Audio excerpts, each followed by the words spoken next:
Setiap tengah malam, aku mendengar ibu mertuaku diam-diam masuk ke kamar putriku yang berumur 7 tahun. Anehnya beberapa menit kemudian, dia keluar dengan wajah pucat pasi, gemetar ketakutan. Besoknya diam-diam aku memasang CCTV di kamar anakku. Dan saat aku membuka rekaman itu, jantungku seakan berhenti berdetak. Aku melihat hal yang tak pernah kubayangkan. Ternyata, sebelum ceritanya dimulai, silahkan tulis di kolom komentar dari daerah mana saja teman-teman yang menonton cerita ini.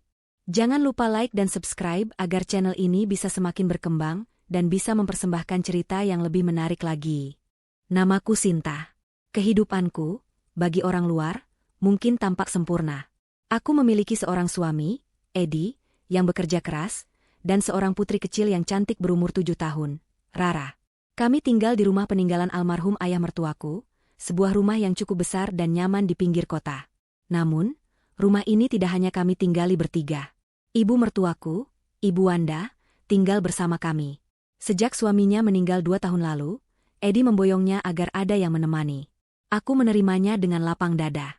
Bagaimanapun, dia adalah nenek dari Rara, dan aku, sebagai seorang wanita berhijab, selalu berusaha menghormati orang yang lebih tua. Awalnya semua berjalan baik. Ibu Wanda sangat menyayangi Rara. Terkadang, menurutku, sedikit berlebihan. Setiap Rara pulang sekolah, neneknya itu akan menyambut dengan pelukan erat, membawakan tasnya, dan segera menyuapinya makan siang, seolah-olah Rara adalah porselen rapuh yang akan pecah jika tidak diawasi. Edi hanya tersenyum melihat kedekatan itu. Bagus, kan, Sin? Rara jadi dekat sama neneknya. Ibu juga tidak kesepian, katanya suatu sore. Aku hanya mengangguk. Meski ada sebersit rasa ganjil yang tak bisa kujelaskan di hatiku. Keganjilan itu mulai memburuk sekitar 3 minggu lalu. Dimulai dari hal-hal kecil. Ibu Wanda menjadi lebih pendiam saat makan malam, tapi matanya sering tertuju pada Rara dengan tatapan yang sulit kuartikan.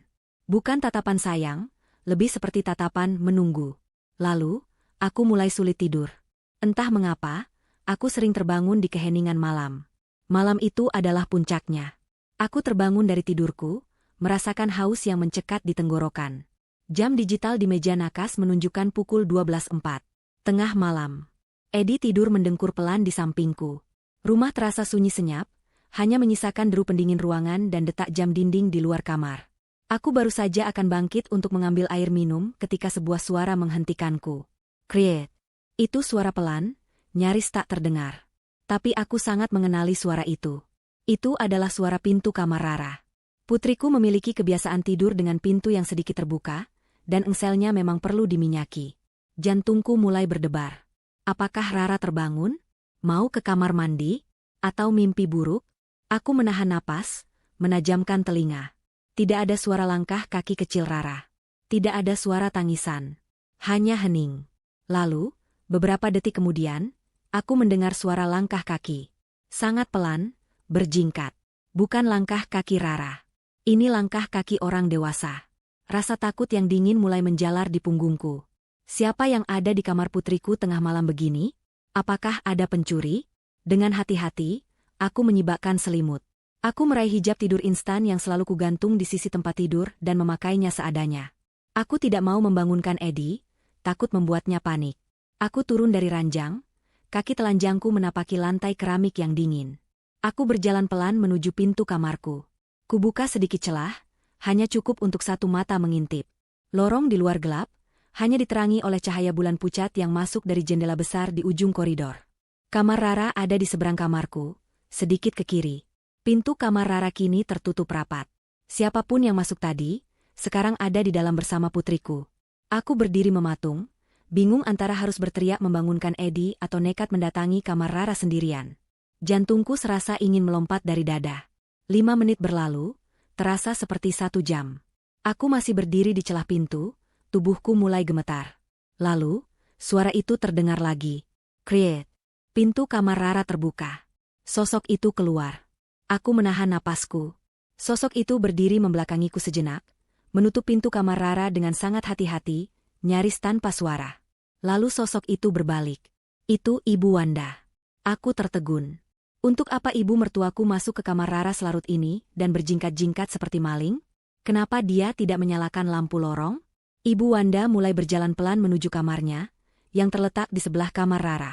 Saat itulah dia melewati jendela besar di ujung lorong. Cahaya bulan menyiram wajahnya dengan jelas.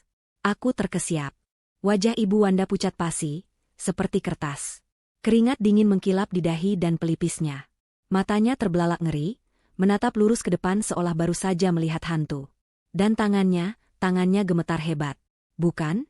Itu bukan ekspresi seorang nenek yang baru saja selesai mengecek selimut cucunya. Itu adalah ekspresi ketakutan yang murni.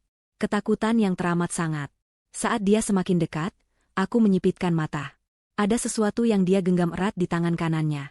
Sesuatu yang kecil. Secarik kertas. Kertas itu tampak kaku. Seperti kertas gambar milik Rara. Ibu Wanda buru-buru masuk ke kamarnya sendiri dan menutup pintu. Lorong kembali sunyi.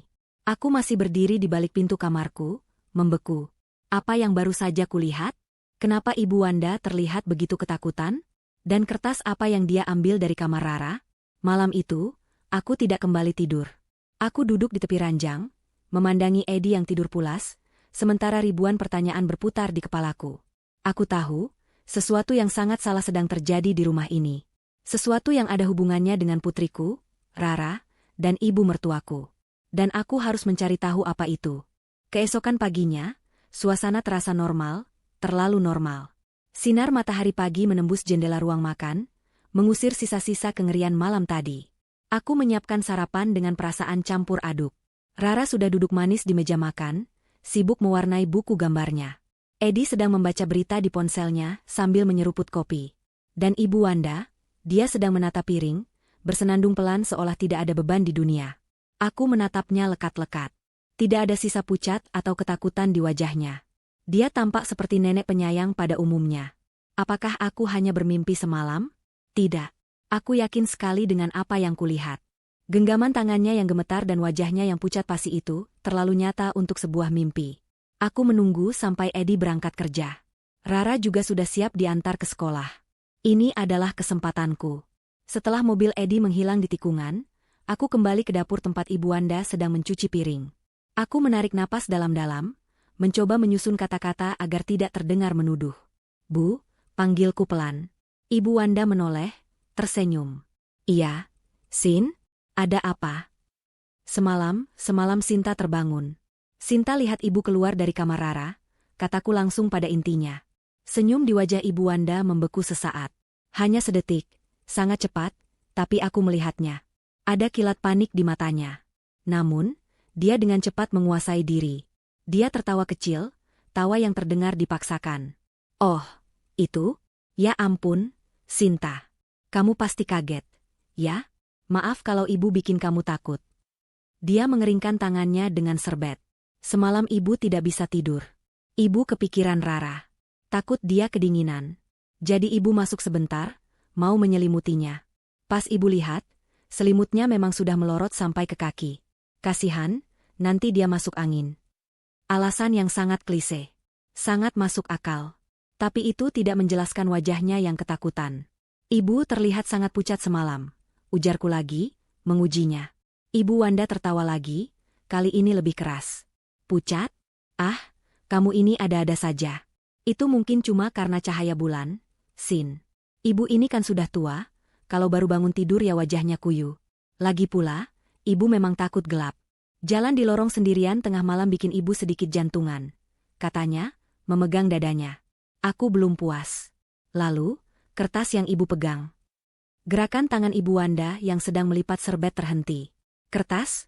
Tanyanya, pura-pura bingung. Iya. Sinta lihat ibu pegang secari kertas. Kelihatannya seperti kertas gambar. Oh, itu? Serunya, seolah baru teringat. Bukan, itu bukan kertas gambar. Itu kertas resep, Sin. Resep bolu kukus yang kemarin ibu lihat di majalah. Ibu taruh di saku daster. Mungkin pas ibu bungkuk mau selimuti Rara, kertasnya jatuh. Jadi ibu ambil lagi.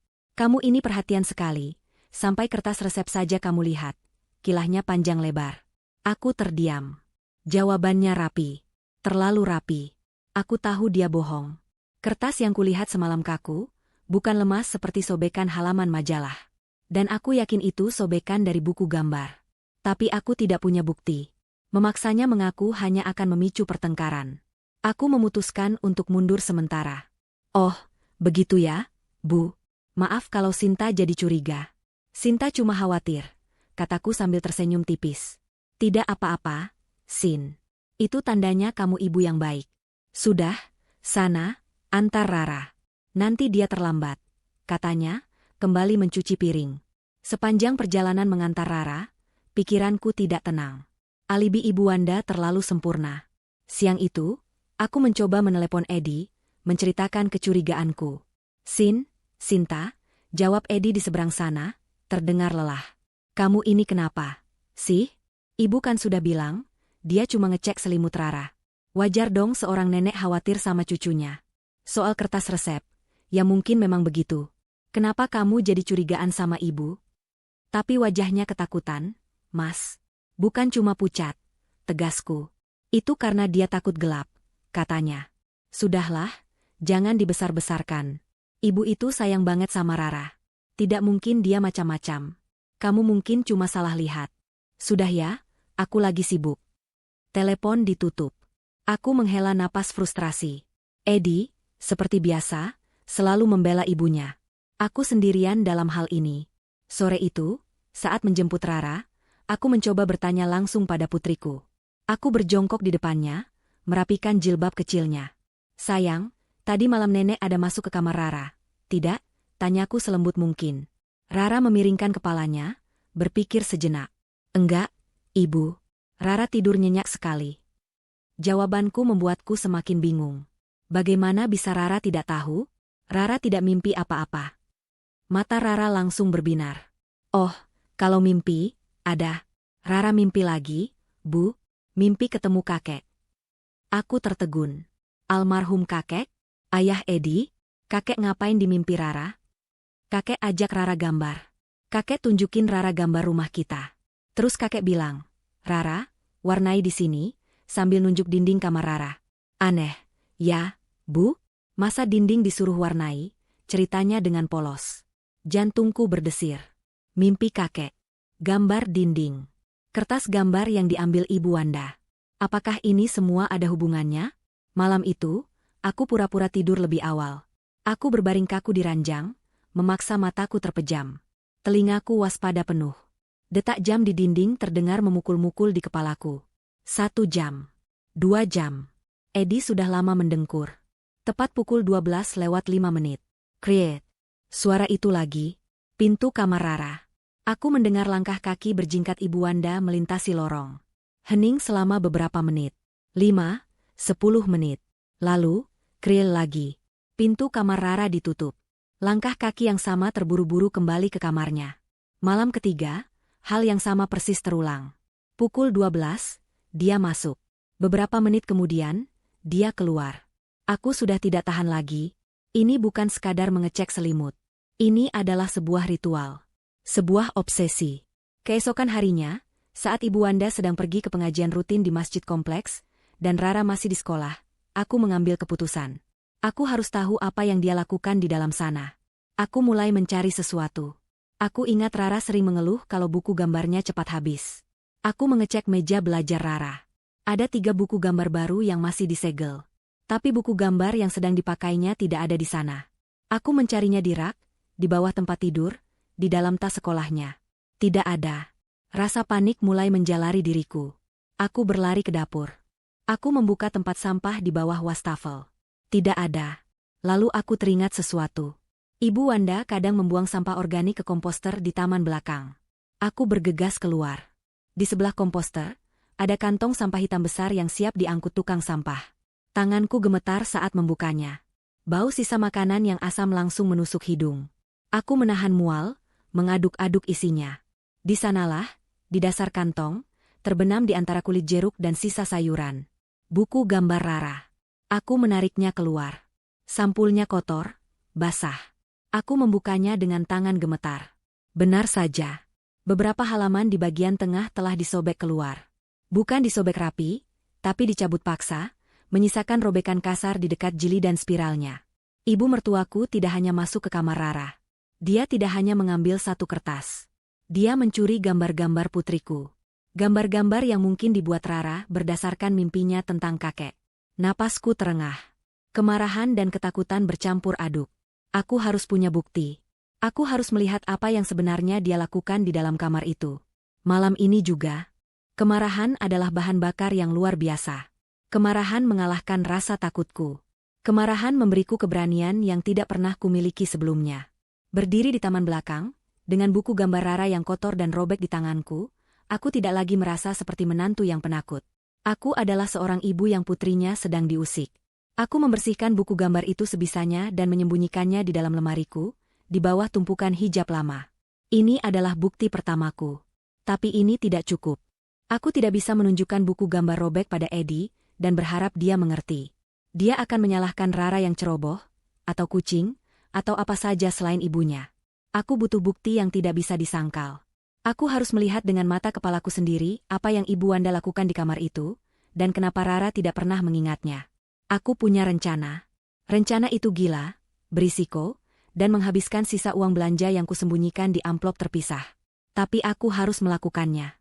Pagi itu, aku mengantar Rara ke sekolah seperti biasa. Ibu Wanda mengira aku akan langsung pulang, atau mungkin mampir ke pasar. Tapi aku tidak. Aku memacu mobilku ke pusat perbelanjaan di kota. Aku langsung menuju toko elektronik besar. Aku berjalan lurus ke bagian peralatan keamanan. Saya butuh kamera pengawas, Mas. Yang paling kecil. Yang tidak terlihat. Kataku pada pramuniaga, suaraku datar dan tegas. Dia menatapku, seorang ibu rumah tangga berhijab, meminta kamera mata-mata. Tapi dia tidak bertanya. Dia menunjukkan padaku 2 buah kamera nirkabel mini seukuran dadu. Sempurna. Keduanya memiliki fitur night vision dan deteksi gerakan. Keduanya bisa dihubungkan langsung ke ponselku. Aku membayarnya dengan uang tunai, menolak tawaran untuk mendaftarkan garansi dengan namaku, dan segera pergi. Jantungku berdebar kencang sepanjang perjalanan pulang. Ini adalah pertaruhan. Jika Ibu Wanda memergokiku memasangnya, habislah aku. Aku akan dituduh menantu durhaka yang memata-matai mertuanya sendiri. Seluruh kesalahan akan dilimpahkan padaku. Aku tiba di rumah tepat saat Ibu Wanda sedang sholat duha di kamarnya. Aku bisa mendengar suaranya yang lirih dari balik pintu. Ini adalah kesempatanku. Aku bergegas ke kamar Rara. Aku harus cepat. Kamera pertama ku lempar begitu saja ke dalam tas kerjaku. Fokusku adalah kamar ini. Di mana tempat terbaik untuk menyembunyikannya? Tempat itu harus bisa melihat tempat tidur Rara, dan juga dinding yang Rara sebut dalam mimpinya. Mataku tertuju pada rak buku di sudut kamar. Di rak paling atas, duduk seekor boneka beruang coklat besar, hadiah ulang tahun Rara yang ketiga. Boneka itu berdebu, Rara sudah jarang memainkannya. Tapi posisinya sempurna. Matanya menatap lurus ke tempat tidur dan ke dinding di sebelahnya. Dengan tangan gemetar, aku mengambil boneka itu. Aku berlari ke kamarku, mengambil gunting kecil dan jarum jahit. Aku kembali ke kamar Rara, mengunci pintunya pelan. Aku melakukan operasi cepat pada boneka itu. Aku menggunting sedikit jahitan di salah satu mata plastiknya, mendorong lensa kamera kecil itu ke dalam rongga di baliknya, dan menjahitnya kembali dengan asal-asalan. Tidak rapi, tapi dari kejauhan, tidak akan ada yang tahu.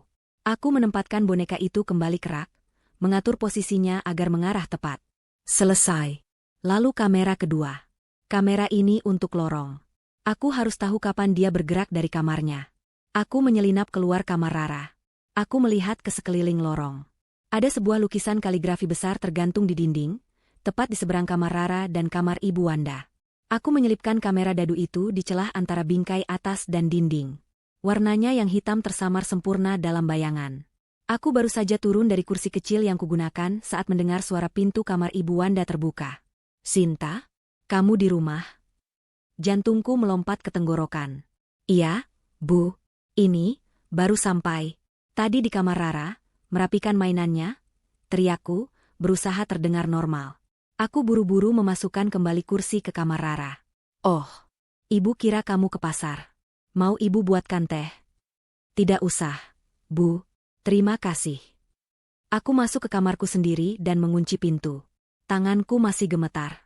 Aku duduk di tepi tempat tidur, mengeluarkan ponselku, dan mulai mengatur koneksi kedua kamera itu. Layar ponselku terbelah 2. Satu menunjukkan gambar lorong yang sepi. Satu lagi menunjukkan gambar kamar Rara dari mata boneka beruang. Agak miring, tapi cukup jelas. Kualitasnya tidak bagus, tapi cukup. Sekarang, Yang harus kulakukan hanyalah menunggu. Menunggu adalah bagian terburuk. Sisa hari itu terasa berjalan 1 abad. Aku menjemput Rara, membantunya mengerjakan PR, memasak makan malam. Aku duduk di meja makan yang sama dengan Ibu Wanda. Kami bicara. Kami tertawa. Dia memuji masakanku. Aku tersenyum, berterima kasih padanya. Tapi di dalam hati, aku merasa seperti penipu. Aku sedang menjebaknya. Kamu pucat sekali, Sin. Kurang tidur? Tanya Edi malam itu, saat kami bersiap untuk tidur. Aku memaksakan senyum. Sedikit masuk angin saja, Mas. Minum obat, Gih. Sudah. Tidurlah. Aku mematikan lampu nakas. Tapi aku tidak mematikan ponselku. Aku mengaturnya dalam mode senyap, hanya getar. Aku meletakkannya di bawah bantalku, layar menghadap ke atas. Aku pura-pura memejamkan mata, tapi seluruh tubuhku tegang seperti kawat. Aku mendengarkan Edi yang mulai mendengkur. Aku mendengarkan detak jam dinding. Pukul 10. Pukul 11. Pukul setengah 12. Rumah itu sunyi senyap. Aku mulai ragu. Apakah malam ini dia akan melakukannya lagi? Atau dia tahu aku curiga? Mungkinkah dia melihatku? Mataku mulai terasa berat. Aku berjuang melawan kantuk yang luar biasa. Mungkin aku harus menyerah malam ini. BZZZT. Getaran pelan dari bawah bantalku membuatku tersentak bangun. Jantungku serasa berhenti berdetak. Aku menarik ponselku keluar. Layarnya menyala. Tepat pukul 12. Satu notifikasi muncul di layar. Tulisan yang membuat darahku mendingin. Gerakan terdeteksi, lorong. Dia keluar. Tanganku gemetar begitu hebat hingga aku nyaris tidak bisa membuka kunci ponselku. Aku menekan notifikasi itu. Layar langsung menampilkan rekaman langsung dari kamera di lorong. Gambarnya hitam putih dan berbintik karena mode malam. Tapi sosok itu sangat jelas. Ibu Wanda. Dia berdiri di depan pintu kamarnya, melihat ke kiri dan ke kanan. Lorong itu sepi. Dia tidak menyalakan lampu, seolah sudah hafal setiap jengkal lantai dalam kegelapan. Dia berjingkat, sangat pelan, kakinya telanjang. Dia bergerak seperti bayangan menuju kamar Rara. Dia berhenti di depan pintu, mendengarkan sejenak, lalu dengan hati-hati mendorongnya terbuka. Pintu itu berderit pelan. Dia menyelinap masuk. Pintu ditutup kembali.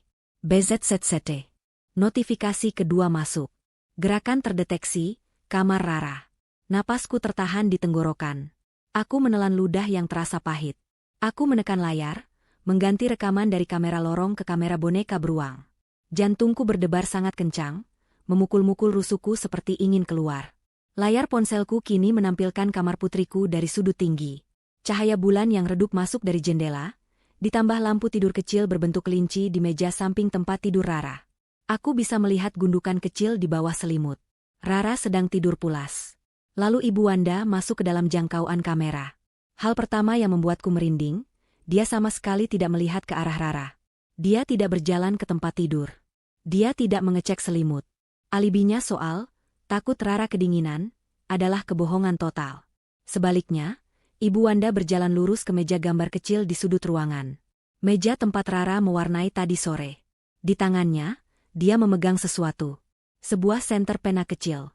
Dia menyalakannya. Cahaya putih yang tajam langsung menyorot meja itu. Dia mulai mencari. Dia membolak-balik buku gambar Rara yang baru, yang belum banyak terisi. Dia membuka laci meja, mengaduk-aduk isinya. Krayon, spidol, dan kertas-kertas berhamburan. Dia terlihat panik, frustrasi. Dia sedang mencari sesuatu yang tidak bisa dia temukan. Dia mencari gambar-gambar yang sudah kuamankan dari tempat sampah. Setelah beberapa menit mencari tanpa hasil, dia menggeram pelan. Suara frustrasi yang tertahan. Dia mematikan senternya. Dia berdiri diam dalam kegelapan. Aku mengira dia akan menyerah dan pergi. Tapi tidak. Dia berbalik, berjalan perlahan ke tengah ruangan. Dia berdiri di depan dinding polos di sebelah tempat tidur Rara.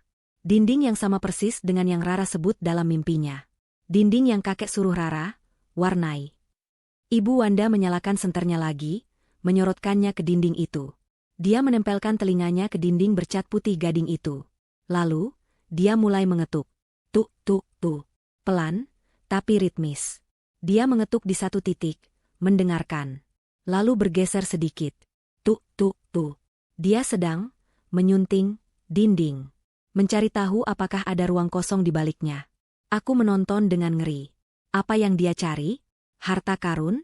Apa yang disembunyikan almarhum kakek di balik dinding kamar cucunya? Dia bergumam pada dirinya sendiri. Suaranya terlalu pelan, kamera tidak bisa menangkapnya dengan jelas. Sesuatu seperti, seharusnya di sini, di mana? Dia terlihat semakin kalut. Dia menekan-nekan dinding itu dengan tangannya, seolah berharap dinding itu akan terbuka. Aku begitu terfokus pada Ibu Wanda, aku nyaris melewatkan gerakan di tempat tidur. Di latar belakang rekaman, gundukan selimut itu bergerak. Aku menahan napasku. Perlahan, Rara duduk. Dia tidak duduk seperti anak yang terbangun dari mimpi buruk. Dia duduk tegak, kaku, seperti ditarik oleh tali yang tak terlihat. Matanya terbuka lebar. Ibu Wanda, yang masih sibuk dengan dinding, tidak menyadarinya. Aku memperbesar gambar di ponselku ke wajah Rara. Dalam cahaya redup kamera malam, matanya terlihat kosong. Putih. Dia tidak melihat apa-apa. Dia tidak berada di sana. Ibu Wanda, yang frustrasi, memukul dinding itu pelan dengan telapak tangannya. Sialan, desisnya. Lalu, suara itu datang. Suara itu keluar dari speaker ponselku, membuatku terlonjak kaget hingga hampir menjatuhkannya. Jangan sentuh gambar-gambarku. Itu bukan suara Rara. Itu suara yang dalam, serak, dan penuh amarah. Suara seorang lelaki tua. Ibu Wanda membeku. Dia berhenti mengetuk. Seluruh tubuhnya menegang. Dia mematikan senternya, seolah kegelapan bisa menyembunyikannya. Dia berbalik, sangat pelan. Di layar, aku melihat pemandangan paling mengerikan dalam hidupku. Putriku yang berusia 7 tahun duduk tegak di tempat tidurnya, matanya yang kosong menatap lurus ke arah neneknya. Itu bukan untukmu. Suara kakek. Aku mengenalinya. Suara almarhum ayah Edi. Aku pernah mendengarnya di kaset-kaset video lama. Suara yang sama yang dulu menggendong Edi. Tapi sekarang, suara itu keluar dari mulut kecil putriku. Ibu Wanda mengeluarkan suara tercekik. Itu bukan teriakan. Itu suara seseorang yang kehabisan napas karena ketakutan yang luar biasa. Dia mulai berjalan mundur. Pergi. Suara Rara, bukan, suara kakek, menggelegar di kamar yang sunyi. Atau kau akan menyesal. Itu adalah puncaknya. Ibu Wanda menjerit. Bukan jeritan pelan, tapi jeritan melengking penuh teror. Dia berbalik, tersandung mainan Rara, jatuh tersungkur. Dia tidak peduli. Dia merangkak, bangkit, dan berlari keluar kamar. Dia membanting pintu kamar Rara hingga tertutup.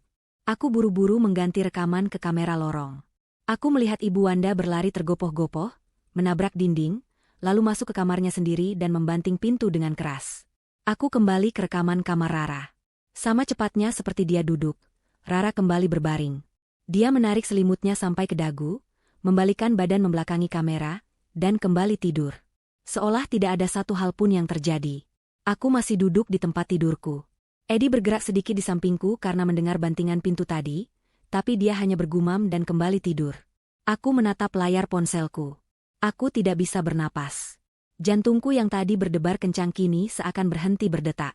Seluruh darah di tubuhku terasa mendingin. Aku menyimpan rekaman itu. Aku memutarnya lagi. Suara kakek keluar dari mulut Rara. Aku memutarnya lagi. Wajah ketakutan Ibu Wanda saat melihat Rara. Aku akhirnya mengerti. Semuanya masuk akal. Ibu Wanda tidak takut pada Rara. Dia takut pada almarhum suaminya. Almarhum kakek, entah bagaimana, menggunakan Rara untuk melindungi sesuatu. Sesuatu yang tersembunyi di balik dinding itu. Sesuatu yang Ibu Wanda inginkan sampai rela mencuri gambar cucunya dan membongkar dinding. Ternyata ini bukan hanya soal keserakahan. Ini adalah pertarungan antara mertuaku dan arwah suaminya sendiri. Dan putriku, Rara, terjebak di tengah-tengahnya. Aku tidak tidur. Sisa malam itu kuhabiskan dengan duduk di sofa ruang keluarga yang gelap, ponsel di tanganku. Tubuhku lelah, tapi otakku bekerja terlalu keras. Aku memutar rekaman itu berulang kali. Rekaman putriku yang duduk kaku, matanya kosong. Rekaman suara serak almarhum kakek yang keluar dari bibir mungilnya. Rekaman jeritan teror Ibu Wanda saat dia lari tunggang langgang. Setiap kali aku melihatnya, rasa dingin yang sama menjalari tulang punggungku. Ini nyata. Ini benar-benar terjadi. Putriku, darah dagingku, sedang digunakan sebagai semacam tameng, sebuah bejana untuk arwah yang marah. Arwah ayahnya suamiku, yang marah pada istrinya sendiri. Ketakutan akan keselamatan Rara adalah hal pertama yang memukulku. Apakah ini menyakitinya? Apakah ini berbahaya baginya? Dia terlihat tertidur pula setelahnya, tapi apa yang terjadi pada jiwanya saat kakek mengambil alih? Aku mengusap wajahku, air mata frustrasi dan ketakutan mulai menggenang. Sebagai seorang ibu, insting pertamaku adalah melindungi. Aku ingin berlari ke kamar Rara, menggendongnya, dan membawanya pergi jauh-jauh dari rumah ini. Tapi kemudian kemarahan mengambil alih. Kemarahan pada Ibu Wanda. Dia tahu. Selama ini dia tahu. Wajah ketakutannya yang kulihat pertama kali di lorong, itu bukan karena dia takut gelap. Itu karena dia sudah pernah mendengar suara itu sebelumnya. Dia bukan sekadar mengecek selimut. Dia sengaja memprovokasi, mengetuk dinding itu, mencoba menemukan apa yang kakek sembunyikan. Dan dia melakukannya malam demi malam, menggunakan cucunya sendiri sebagai umpan. Dia mengorbankan ketenangan Rara demi keserakahannya. Dan Eddie tidak tahu apa-apa. Dia membela ibunya, menyebutku pencuriga. Aku tidak bisa menyalahkannya sepenuhnya. Bagaimana aku bisa menjelaskan hal ini padanya? Mas, ibu kamu sedang diteror arwah ayahmu yang masuk ke tubuh Rara. Dia akan mengira aku gila. Aku butuh lebih. Rekaman ini adalah inti masalahnya, tapi aku butuh motifnya. Aku butuh peta yang Ibu Wanda cari. Aku menunggu matahari terbit seperti menunggu pembebasan. Pagi datang dengan suasana yang anehnya normal. Rara bangun, ceria seperti biasa. Dia melompat ke tempat tidurku dan Eddie, memeluk kami. Ibu, Mas Eddie, bangun, Rara lapar. Aku memeluknya begitu erat hingga dia sedikit mengeluh. Aku mencium aroma rambutnya, aroma sabun bayi. Dia nyata. Dia hangat. Dia anakku. Dan aku akan melakukan apa saja untuk melindunginya. Di meja makan, suasananya sangat berbeda. Eddie, yang tidak tahu apa-apa, mengeluh mengantuk. Semalam ada yang banting pintu. Ya? Keras sekali. Ibu, mungkin. Ibu Wanda, yang sedang mengaduk tehnya, nyaris menjatuhkan cangkirnya. Tangannya gemetar. Dia terlihat mengerikan. Wajahnya pucat, lingkaran hitam di bawah matanya terlihat jelas. Dia tidak berani menatapku. Dia juga tidak berani menatap Rara. Ah iya, Eddie. Maaf, katanya tergagap. Semalam ibu mimpi buruk. Terbangun, terus tidak sengaja kesenggol pintu kamar mandi. Maaf ya, bikin kalian kaget. Bohong. Lagi-lagi bohong. Rara, dengan kepolosannya, menatap neneknya. Nenek sakit? Kok pucat? Ibu Wanda tersentak, seolah tatapan Rara menyetrumnya. Tidak, sayang. Nenek cuma kurang tidur, katanya, lalu buru-buru berdiri. Ibu ke kamar dulu, pusing. Dia menghilang ke kamarnya dan tidak keluar lagi pagi itu. Eddie berangkat kerja dengan kebingungan. Ibu aneh sekali hari ini, katanya padaku. Aku hanya mengangguk. Mungkin tidak enak badan. Inilah kesempatanku. Setelah mengantar Rara ke sekolah, aku langsung kembali ke rumah. Ibu Wanda masih mengunci diri di kamarnya. Aku berlari ke lemariku. Aku menarik keluar buku gambar Rara yang kotor dan robek, yang kuambil dari tempat sampah. Aku membawanya ke meja makan, tempat cahaya paling terang. Aku membukanya lembar demi lembar. Sebagian besar adalah gambar-gambar normal anak 7 tahun. Pelangi, gunung kembar, sawah, dan gambar keluarga kami dengan proporsi yang lucu. Lalu aku menemukannya. Di halaman-halaman yang sobekannya pas dengan yang hilang. Itu adalah serangkaian gambar. Gambar pertama adalah denah. Denah yang digambar dengan krayon. Sangat sederhana, tapi aku mengenalinya. Itu denah lantai atas rumah kami. Ada 4 kotak. Kamar ibu Mas Eddie. Kamar nenek. Kamar mandi. Dan kamar Rara. Di kotak kamar Rara, ada satu dinding yang diarsir tebal dengan krayon hitam. Dinding yang sama dengan yang diketuk-ketuk Ibu Wanda. Dan di tengah dinding itu, ada sebuah tanda, X, besar berwarna merah. Jantungku berdebar. Ini dia. Ini petanya. Rara benar-benar menggambar apa yang kakek perintahkan dalam mimpinya. Aku membalik ke halaman berikutnya. Isinya membuatku lebih bingung. Hanya ada coretan angka-angka acak. Ditulis berulang-ulang, memenuhi seluruh halaman. $22, 05, $88. $22, 05, $88. $22, 05, $88. Tulisan Rara. Tidak salah lagi. Tapi apa arti angka-angka ini? Sebuah kode? Nomor telepon? Aku menatap angka-angka itu, mencoba mencari pola. 22, 5, 88. Tanggal. Tentu saja. Itu sebuah tanggal. 22 Mei 1988. Aku berpikir keras. Tanggal apa itu? Tanggal pernikahan Ibu Wanda dan kakek? Bukan. Tanggal ulang tahun Edi? Bukan. Edi lahir bulan Agustus. Lalu sebuah ingatan muncul di benakku. Sebuah foto lama di album keluarga. Foto Edi yang masih muda, menggendong bayi mungil. Aku berlari ke ruang keluarga, membuka lemari tempat album foto disimpan. Aku menarik album paling tebal. Di sana dia. Edi, aku, dan Rara yang baru lahir di rumah sakit. Aku melihat ke secari kertas kecil yang ditempel di sebelah foto itu. Gelang rumah sakit Rara. Tertulis di sana, Rara Anindita. Lahir, 22 Mei 2017. Aku salah. Itu bukan tahun 88. Itu, tunggu. Aku melihat lagi coretan Rara. $22, 05, $88. Aku kembali ke album foto. Aku mencari lebih jauh ke belakang. Album pernikahan Edi dan Sinta. Album wisuda Edi. Lalu, album masa kecil Edi. Di sana, sebuah foto kakek yang tersenyum lebar, tampak jauh lebih muda dan lebih bahagia. Dia sedang memegang trofi. Di bawahnya ada tulisan tangan Ibu Wanda, Papa menang tender besar pertama. 22 Mei 1988. Bukan. Bukan itu. Aku merasa ada yang salah. Aku kembali menatap gambar Rara. Lalu aku sadar. Mungkin aku membacanya salah. Mungkin itu bukan tahun.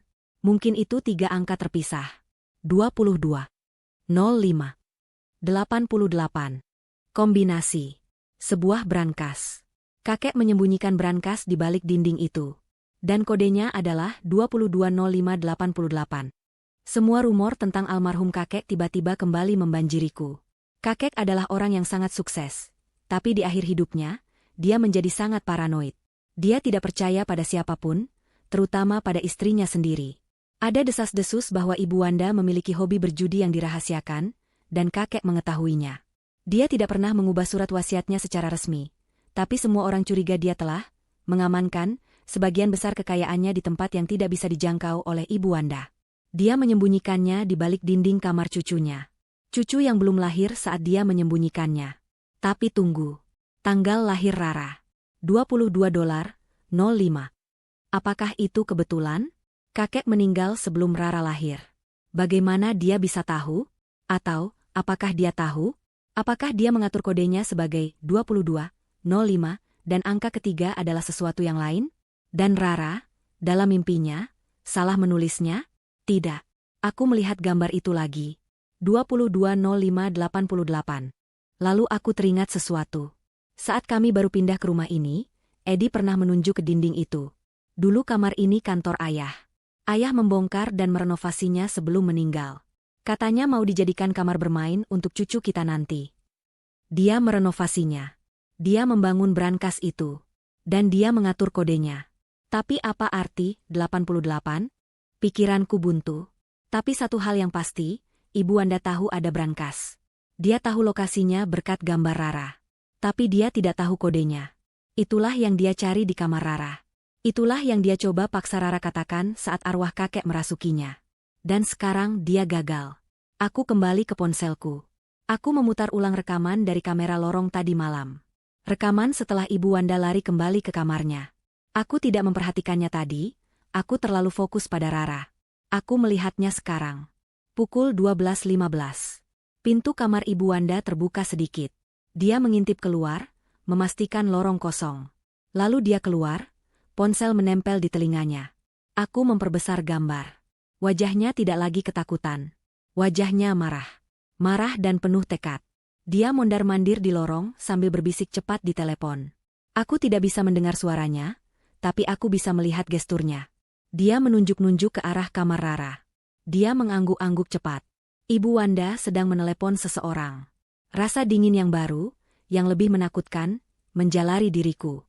Ketakutannya pada arwah suaminya telah hilang, digantikan oleh keserakahan yang nekat. Dia tidak bisa mendapatkan kodenya. Arwah kakek terlalu kuat untuknya. Jadi, dia akan menggunakan cara paksa. Dia akan membongkar dinding itu.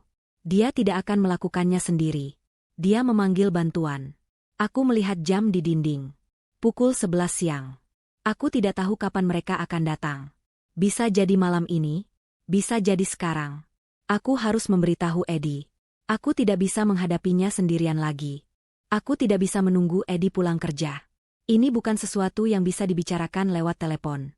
Aku menelepon kantornya, suaraku sengaja kubuat panik dan bergetar. Mas Eddie, kamu harus pulang. Sekarang, kataku, nyaris terisak. Sinta, ada apa? Kamu kenapa? Rara, suaranya langsung terdengar cemas. Bukan. Rara aman, dia di sekolah. Ini ibu. Cepat pulang, Mas. Aku takut. Aku tidak berbohong. Aku memang takut. 30 menit kemudian, aku mendengar mobil Eddie masuk ke garasi dengan terburu-buru. Dia berlari masuk rumah, wajahnya pucat karena khawatir. Sinta, di mana ibu? Ibu kenapa? Dia jatuh. Ibu Wanda pasti mendengar keributan itu, karena dia membuka pintu kamarnya. Dia tampak kaget melihat Eddie pulang. Eddie, kenapa pulang? Eddie menatap ibunya, lalu menatapku. Sinta bilang kamu. Aku memotongnya. Aku meraih tangan Eddie. Kita perlu bicara.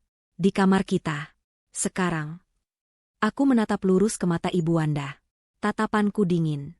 Ini urusan suami istri, Bu. Permisi.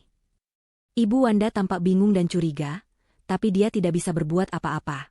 Aku menarik Eddie masuk ke kamar kami dan langsung mengunci pintunya. Sinta, kamu bisa jelaskan ada apa? Tuntut Eddie, amarahnya mulai naik karena kebingungan. Kamu bikin aku panik setengah mati. Ibu kelihatannya baik-baik saja. Duduk, Mas, kataku, suaraku datar. Duduk. Dan tolong, demi putri kita, dengarkan aku sampai selesai. Jangan potong. Jangan bela siapapun. Eddie, melihat keseriusan di wajahku, akhirnya menurut. Dia duduk di tepi ranjang, menatapku dengan cemas. Aku tidak membuang waktu. Kamu ingat aku bilang curiga sama ibu? Dia mengangguk. Kamu ingat aku bilang dia masuk ke kamar Rara setiap tengah malam? Dia mengangguk lagi, tidak sabar. Aku benar, Mas. Dan alasannya lebih buruk dari yang bisa kamu bayangkan. Aku mengambil ponselku. Aku tidak akan bicara. Aku akan tunjukkan padamu. Ini rekaman dari CCTV yang aku pasang diam-diam di kamar Rara kemarin. Wajah Eddie mengeras. Kamu pasang CCTV? Di rumah ini? Untuk memata-matai ibuku? Jangan potong, Mas. Tonton saja. Aku memutar rekaman pertama. Rekaman dari lorong. Ibu Wanda berjingkat masuk. Eddie mendengus. Dia cuma SSD. Aku memotongnya. Aku memutar rekaman kedua. Rekaman dari mata boneka beruang. Eddie menonton dalam diam. Matanya melebar saat melihat ibunya tidak mendekati Rara, tapi malah menggeledah meja dan mengetuk-ngetuk dinding. Ibu ngapain?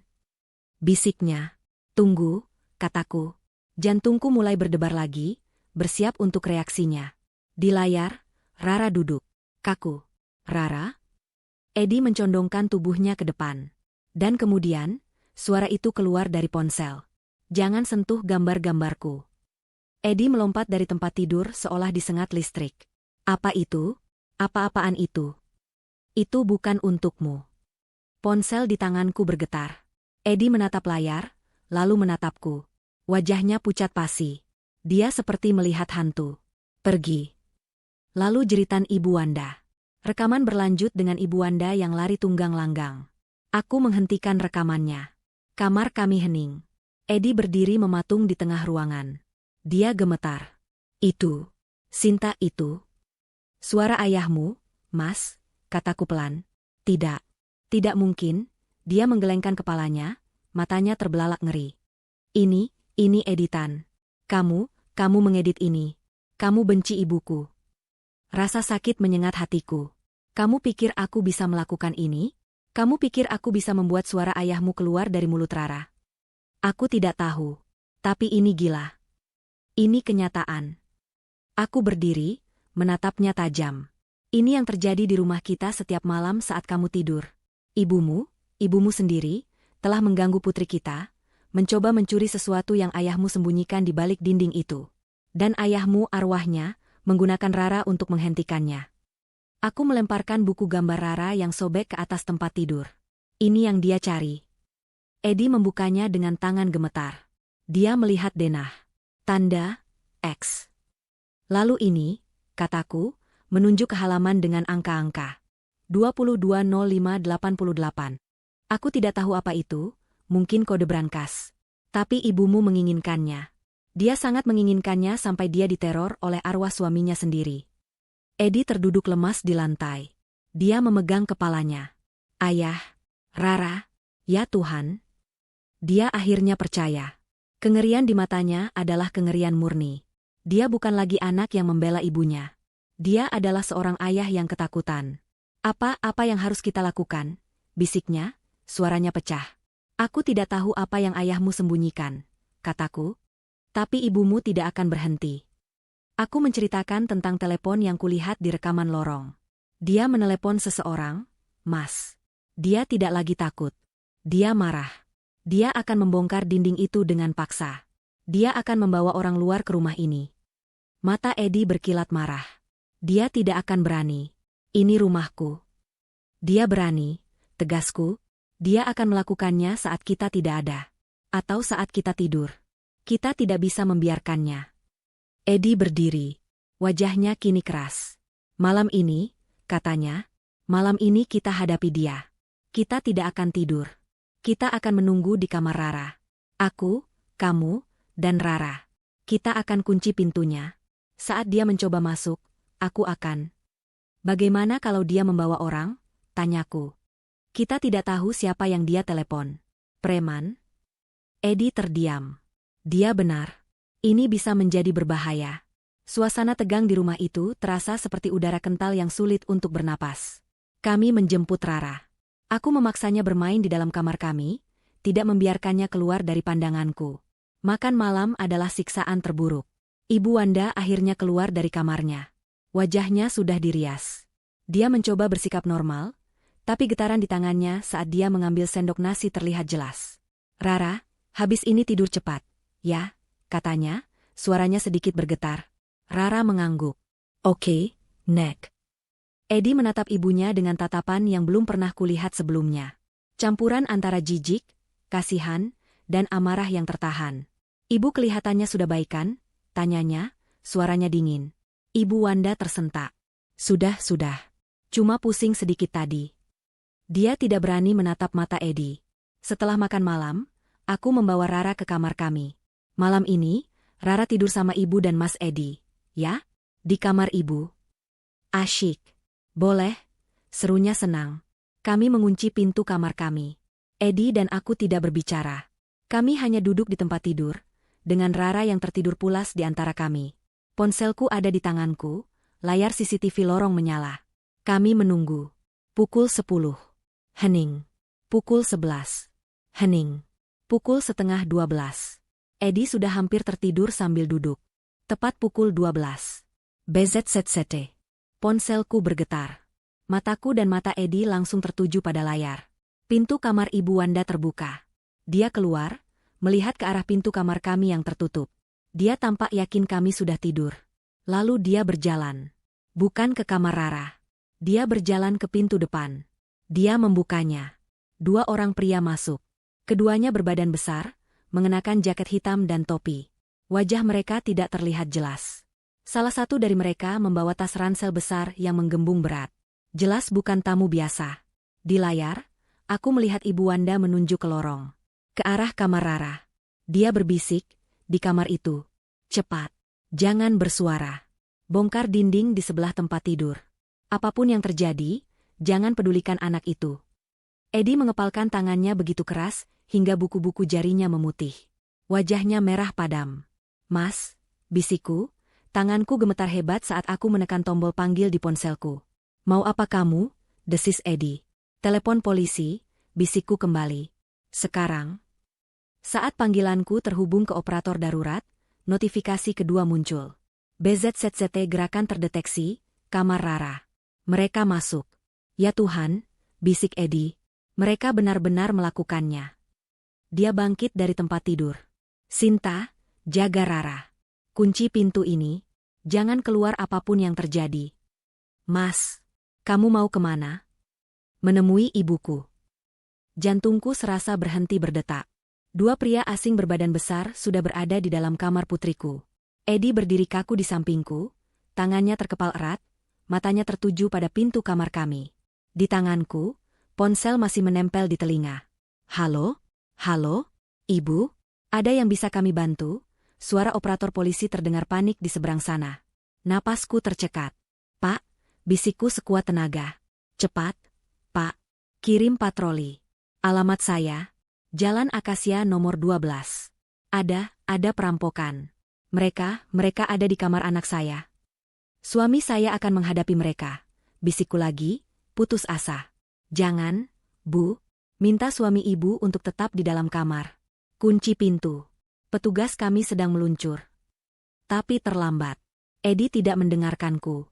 Dia tidak lagi memikirkan keselamatan dirinya sendiri. Yang ada di otaknya hanyalah Rara, yang ada di kamar seberang, dan ibunya, yang telah membawa monster-monster ini masuk ke rumah kami. Mas, jangan, cegahku, meraih lengannya. Dia menepis tanganku dengan lembut tapi tegas. Jaga Rara, Sin. Kunci pintunya. Dia membuka kunci pintu kamar kami. Suara klik pelan itu terdengar seperti ledakan di keheningan rumah. Edi melangkah keluar ke lorong. Aku mengabaikan perintahnya. Aku tidak mengunci pintu. Aku berdiri di celah pintu, membiarkan Rara yang tertidur aman di belakangku, tapi aku harus melihat. Ponselku masih menyala, rekaman CCTV kamar Rara masih berputar, dan panggilan polisi masih tersambung. Aku meletakkan ponsel di saku dasterku. Di lorong, Ibu Wanda berdiri tegang di depan pintu kamar Rara yang sedikit terbuka. Dia bertindak sebagai penjaga. Dia tidak menyadari Edi ada di belakangnya sampai suaminya itu berbicara. Ibu. Suara Edi rendah, berat, dan penuh dengan amarah yang tertahan. Ibu Wanda melompat kaget. Dia berbalik, wajahnya pucat pasi melihat Edi berdiri di sana, menatapnya dengan mata menyala. Edi, kamu belum tidur? Gagapnya. Apa yang ibu lakukan? Tanya Edi lagi, suaranya naik 1 oktav. Ibu ini cuma tukang. Alasannya, terdengar sangat bodoh. Ada yang bocor, Mas. Tukang? Edi tertawa, tawa yang kering dan menakutkan. Tukang? Tengah malam, membawa linggis, dan masuk lewat pintu depan yang ibu bukakan. Ibu Wanda mundur selangkah, ketakutan. Dia tidak pernah melihat putranya semarah ini. Saat itulah kami mendengarnya. Krak! Sebuah suara keras datang dari dalam kamar Rara. Suara benda keras menghantam plester dinding. Wajah Edi langsung berubah dari marah menjadi panik. Rara! Dia mendorong ibunya ke samping. Minggir! Dia berlari ke pintu kamar Rara. Tapi sebelum dia sempat membukanya, kami mendengar suara kedua dari dalam. Bukan suara linggis. Itu suara putriku. Tidak. Itu bukan suara putriku. Jangan sentuh. Raungan itu begitu keras, begitu penuh amarah, hingga dinding lorong terasa bergetar. Itu suara kakek. Lebih keras dari yang terekam di ponselku. Ini adalah suara kemarahan murni. Edi membeku di depan pintu. Aku, dari seberang lorong, bisa mendengar suara-suara dari dalam. Astaga! Apa itu? Itu suara salah satu preman. Cuma anak kecil, bodoh. Dia ngigau. Suara preman kedua.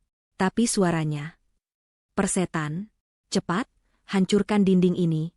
Kita ambil bayaran kita dan pergi.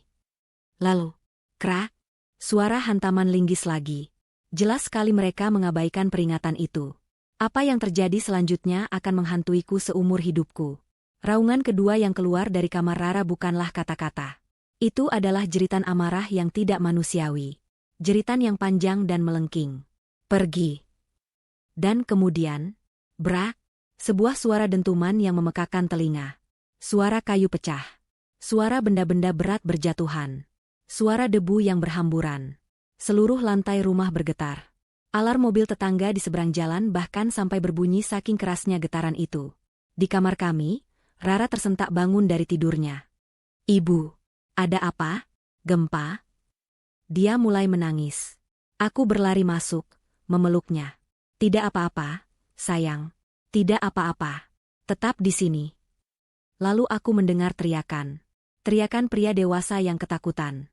Setan. Rumah ini ada setannya. Kakiku. Tolong. Kakiku.